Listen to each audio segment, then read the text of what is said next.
దూరంగా పోకే దొరకనంతగా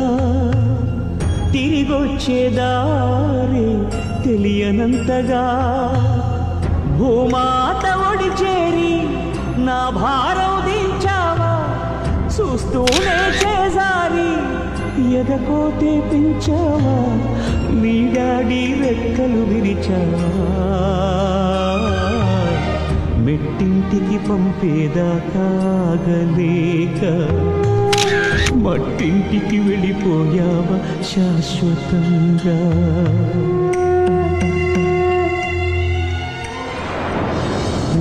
కొట్టే పాపాయి రాని రాదని తెలిసాక